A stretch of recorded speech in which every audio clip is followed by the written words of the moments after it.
sur Twitter, et vous êtes pour l'instant une petite majorité à répondre oui à 53%. Alexis?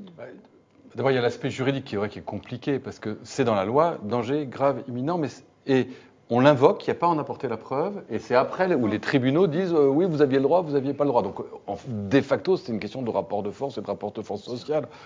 Je pense effectivement que souvent, c'est le faux-nez d'autre chose. C'est-à-dire que quand il y a une situation de conflit, quand il y a des inquiétudes, ça vient se greffer, on va invoquer un droit de retrait. Bon, est-ce qu'aujourd'hui, il y a un danger grave et imminent? Alors, tout le monde se sent en danger. Le problème d'une épidémie, c'est que c'est un danger pour tout le monde. Est-ce qu'il est grave? Ça dépend. Si on regarde les statistiques, on peut dire non, mais on peut dire si je suis le 1% qui a la forme grave de la maladie, oui. Et est-ce qu'il est imminent? Il est potentiel. Donc, le truc ce qu'on se dit, mais c'est du bon sens, c'est que si les chauffeurs commencent à invoquer ça, il y a plus de vue, on ne va pas arrêter non plus le pays pendant des mois et des mois sous prétexte qu'il y a une épidémie. Donc moi, ça me paraît excessif. Alors qu'après, ils utilisent ça peut-être pour avoir des précautions et que des employés demandent à leurs employeurs un certain nombre de précautions. Si c'est un moyen d'obtenir quelque chose, oui. Si c'est un moyen d'arrêter de travailler, où va-t-on? Ça me paraît quand même compliqué. Tous les métiers sont impactés, doivent prendre les précautions, nous dit Arcus Guy. Et dans un bus, il y a moins de 5000 personnes. C'est allusion à la mesure qui a été prise dans le cadre du stade 2 du plan Orsan et qui est d'ailleurs expliquée sur Figaro Live dans un sujet « Comment la France se prépare à une épidémie ». Laurence Taillade... Peut-être juste un mot pour dire que cette mesure de 5000 n'a pas de sens médical, c'est un sens administratif parce que c'est les seuls rassemblements qui sont soumis à autorisation. Donc on peut les interdire. Et en Suisse, ils ont 10 000. Voilà. Donc on dit c'est 5000, mais c'est pas moins dangereux à 5100 plus dangereux à 5100 qu'à 4900 ou que même à 2000. C'est simplement qu'on peut interdire juridiquement des rassemblements de plus de 5000 parce qu'il faut une autorisation pour les... Avant 5000, on n'est pas obligé de déclarer. Bien sûr, le droit de retrait est un droit que chaque salarié peut exercer à condition de le justifier par un risque individuel et identifiable.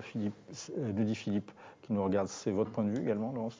Mon point de vue, c'est qu'effectivement, il peut y avoir des abus. Ça a été le cas aussi à la SNCF il y a quelques mois, où un droit de retrait ressemblait aussi plus ou moins à une grève parce que la zone qui était concernée par des problématiques s'est retrouvée beaucoup plus étendue en termes d'arrêt de travail. Maintenant, la question qui se pose, je pense, c'est surtout la question du doute par rapport à l'autorité en règle générale. C'est le doute de l'autorité médicale, le doute passe face au gouvernement, et ce doute, il est entretenu par l'incohérence dans laquelle on se trouve aujourd'hui. On voit bien que le gouvernement gère la situation de façon totalement incohérente. On a parlé de cette histoire d'interdiction administrative pour les rassemblements de plus de 5000 personnes. On a parlé la semaine dernière de cette histoire de match de foot. Il y a eu un scandale aussi ce week-end où on a fermé des marchés alors qu'il y avait au bout des supermarchés, au bout des parkings des supermarchés. Donc on voit bien que cette incohérence est en train d'entretenir le doute, et le doute fait que des salariés peut-être se sentent en danger. Donc évidemment il doit y avoir ce discours et ce dialogue avec les patrons, parce que je trouve que c'est normal que des salariés demandent du gel hydroalcoolique parce qu'ils sont dans l'inquiétude. Il faut les rassurer, il faut les équiper correctement, et si le droit de retrait est exercé dans ce sens-là, je pense qu'il est totalement légitime. Alors, si vous n'avez pas de gel hydroalcoolique, là encore, demandez sur Figaro Live, puisqu'on vous expliquera comment en fabriquer, en tout cas les recettes qui sont préconisées. Parce qu'on n'en trouve pas, de toute façon, du gel hydroalcoolique. C'est très compliqué d'en trouver. Dans les pharmacies, il y a des ruptures de stock. Il y a des ruptures de stock également pour les masques et la production des masques. Et d'ailleurs, Emmanuel Macron a annoncé leur réquisition tout à l'heure. Je rappelle que d'ailleurs, le dernier bilan en France fait état de 204 cas confirmés. 13 de plus qu'hier et désormais 4 morts. Et je reviens sur le gel hydroalcoolique. Donc vous pouvez retrouver les recettes les conseils de l'OMS pour en faire. Et c'est une vidéo sur Figaro Live. Renaud, si on vous envoie sur une zone où il y a du coronavirus, vous exercez votre droit de retrait? Alors, si le directeur de la rédaction, qui est mon patron, qui est là, me demande d'aller à Wuhan, j'y vais demain, parce que c'est un phénomène très intéressant et que je considère qu'il ne me met pas face à un danger inconsidéré. Parce qu'il faut voir ce que c'est que cette épidémie. C'est pas la peste noire, c'est même pas la grippe espagnole, c'est une grippe. On a beaucoup de grippes en France tous les ans. Et c'est une grippe, et les morts en France, je crois que c'était une vieille dame de 89 ans. À 89 ans, s'il arrive qu'on meurt, il faut bien mourir de quelque chose. Voilà. Quand même. Voilà, mais... Non, il y a un gars qui avait 60 ans qui est mort, ce qui est un âge... C'est un enseignant de l'Oise qui revenait d'Italie. Ouais, tout à fait. Mais Oui, je pense qu'en tout cas, le devoir d'un journaliste sur un phénomène aussi important est évidemment de couvrir la situation, parce que sinon, vous n'êtes plus journaliste, il faut faire un autre métier. Je vous pose la question, je vous pose la question différemment. Chardon, qui nous regarde, nous dit, à force de minimiser à présent, la psychose est là. Est-ce que là, vous n'êtes pas en train justement de minimiser Non, je ne minimise pas. C'est des grippes. Oui, il y a des grippes. On va trouver bientôt un vaccin, enfin, espérons-le. C'est pas la première grippe qu'on a eue, c'est pas la dernière. C'est pas non plus la peste noire. Si vous voulez, ce que je veux dire, c'est par exemple, il n'y a pas un seul enfant qui est mort. Il y a eu beaucoup de morts en Chine, il y a eu 3000. Il n'y a pas un seul enfant qui est mort de cette grippe. Pas un seul, pas un. Voilà, d'accord ? Donc les jeunes organismes résistent quand même bien à cette grippe.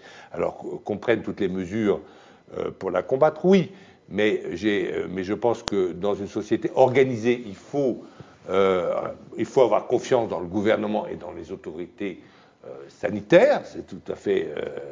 et c'est d'ailleurs ce qui se passe en Chine. Et puis, je pense qu'il y a une dégradation au cours des dernières années du service public.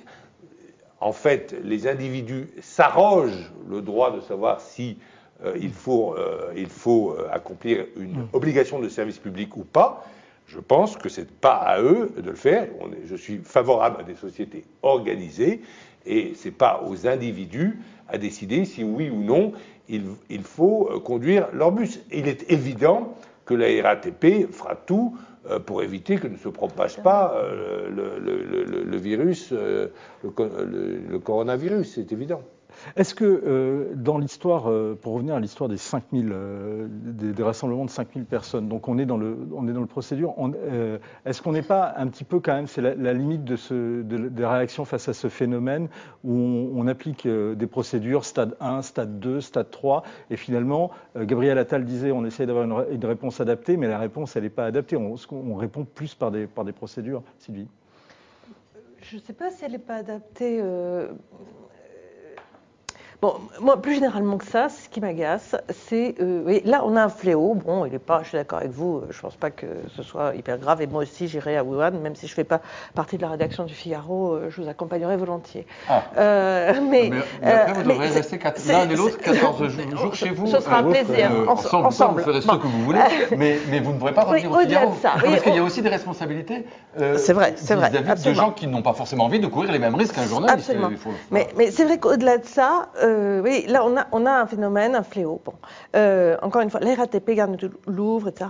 Mais à un moment donné, mobilisons-nous, soyons un peu courageux. Moi, j'ai peur. Hein. Si le gardien du Louvre, supposons qu'il y a un incendie quand je visite le Louvre, il doit être formé quand même à m'évacuer, etc. Mais, franchement, je trouve que tout ça manque vraiment de courage. Et je ne parle pas pour eux, je ferai pareil pour moi. Je trouve que là, il y a une espèce de fuite, on n'arrête pas de râler, il manque du gel. Oui, il manque du gel, c'est normal. On n'avait pas produit, on n'a pas des tonnes de gel dans les pharmacies, on n'avait pas prévu. Il va arriver. Enfin, il y a un côté râleur là qui m'agace extrêmement. Bon, cela dit, dans un pays, je termine là-dessus pour une boutade, mais je sais que vous en avez parlé hier, mais où Florence Foresti exerce elle-même son droit de retrait d'une émission, tout est possible. C'est un autre débat et on ne l'a pas abordé ce soir. C'est un débat de point de vue. C'est un débat de point de vue sans aborder la question des Césars. Parce qu'on considère avoir fait quand même le tour. C'est Laurence Taillade. Oui, alors il y a ce problème de gel hydroalcoolique où les gens pensent qu'on ne peut se laver les mains qu'avec du gel hydroalcoolique. Il faut rappeler qu'on peut se servir aussi de savon et que c'est très efficace. C'est ce que font les chirurgiens avant une opération. Donc on peut faire confiance au savon. Et en l'occurrence, quand on est employé du Louvre, on n'a pas besoin de gel hydroalcoolique parce que théoriquement, on a du savon et on a tout ce qu'il faut dans les toilettes pour se laver les mains. Ça, c'est la première chose. Par contre, concernant les transports en commun, oui, moi j'ai une réelle inquiétude et je les prends régulièrement. Je prends le métro. Quand on se retrouve entassé dans un métro, on entend les gens dire « Ah bah là, s'il y en a un qui a le coronavirus, on l'a tous. » Parce que c'est la vérité. On est dans une telle situation de promiscuité. Moi, ça m'amuse d'entendre « Ah bah oui, il faut se mettre dos à dos, mais on ne décide pas de comment on se met dans le métro quand il est blindé. Vous prenez la ligne 13 à 18h, vous ne décidez pas, déjà vous essayez de monter dans le métro. » Donc là, il y a effectivement cette vraie question qui n'est pas la question des conducteurs, mais la question des personnes qui sont transportées et de la responsabilité individuelle des personnes qui rentrent de zone à risque, qui ont été en contact avec des malades, qui eux, par contre, ont parfois des comportements irresponsables et c'est la raison de la propagation de la maladie. Mais la vérité, c'est qu'on est en fait, nous, les autorités, très désarmées. Et on n'a plus l'habitude de ça. On est dans une société, on a l'impression que tout est sous contrôle. Et les épidémies, ça nous renvoie à une espèce de pulsion première, d'angoisse, d'inquiétude, de choses qui nous tombent du ciel. Est-ce que c'est et parce qu'on ne sait pas ce virus qui flotte. Et le fond, c'est qu'on ne sait pas. Et vous disiez fort justement qu'il y a une méfiance vis-à-vis des autorités, parce qu'elles donnent le sentiment d'eux, mais elles ne donnent pas le sentiment, elles ne savent pas. Mais personne ne sait. Et donc, on est face à une situation qui n'est pas connue, pas maîtrisée, pas maîtrisable, dont on peut se dire rationnellement qu'elle n'est pas si grave, oui, mais l'inconnu, l'incertitude, donc la défiance, donc ça, c'est inévitable et c'est même rationnel. C'est-à-dire que comment ne pas éprouver de la défiance face à une situation incertaine et non maîtrisée. Oui, vrai, mais il faut aussi de la raison. C'est pas absurde. Et la raison, c'est de dire, mais n'ayez pas peur, mais au fond, on n'en sait rien. Il y a quand même une dose d'irrationalité là-dedans. C'est un surgissement de l'irrationnel. Voilà, il y a quelque chose d'irrationnel dans le sens où on est dans une société où les gens attendent tout de l'État. Et aujourd'hui, ils se rendent compte que finalement, l'État ne peut pas dans cette situation. Mais l'idée que ce danger est inconnu, ça j'ai entendu un sociologue le dire, je crois que c'était, enfin moi j'ai trouvé ça pertinent. Face à un danger inconnu, c'est exactement ce que vous disiez, on est assez désarmé. Alors que peut-être, je ne sais pas, parmi ces conducteurs de la RATP, il y a sans doute des fumeurs. Et là, il y a un danger connu, clair. Mais ça, c'est un danger auquel on est habitué. Quand ils conduisent, ils se sauvent la vie. Bien sûr, bien sûr. Selon vous, le droit de retrait est-il légitime à cause du coronavirus? Donc, c'est la question que vous posez sur Twitter. Et vous avez répondu oui à 53%. Je vous signale l'autre question. Cette fois-ci, elle est posée sur le site du Figaro. On y reviendra peut-être dans les prochains jours. L'épidémie de coronavirus peut-elle vous dissuader d'aller voter au municipal? Et là, pour l'instant, vous avez encore envie d'aller voter. En tout cas, il y a une forte participation à prévoir chez les internautes qui se sont exprimés sur le site du Figaro. Eh bien, on va parler précisément de politique.